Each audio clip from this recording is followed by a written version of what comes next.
Français parlent aux Français.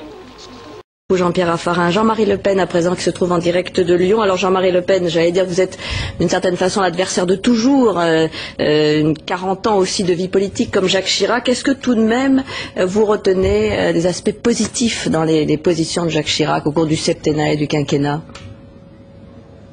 Non, je pense que Jacques Chirac aura été le plus mauvais président de la République de l'histoire de France. Je perds en sa personne, et je m'en félicite, mon meilleur ennemi.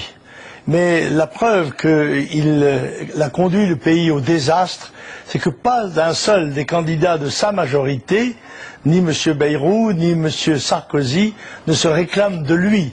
Au contraire, chacun d'entre eux veut s'en détacher et marquer sa différence. Personne ne veut assumer le bilan de Jacques Chirac. Il est vrai qu'il est désastreux. Tout le monde lui rend hommage.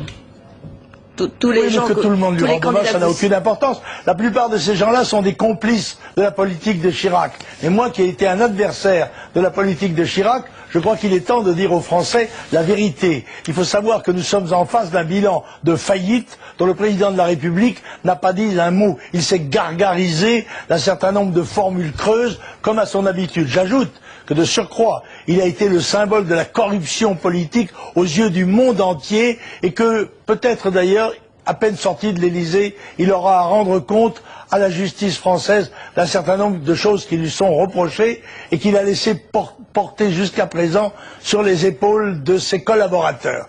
Je suis pour ma part très content de voir Jacques Chirac se retirer, encore que sa présence dans ce combat politique aurait été succulente.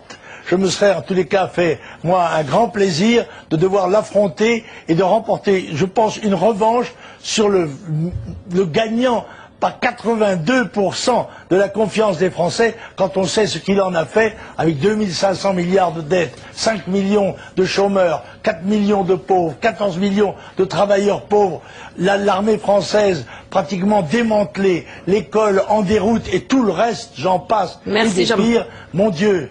Que Dieu lui pardonne. Merci Jean-Marie Le Pen.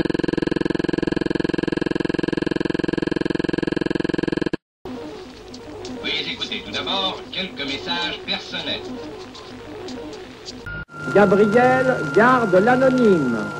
Le manchot la serre dans ses bras. Nous disons, le manchot la serre dans ses bras 2 fois.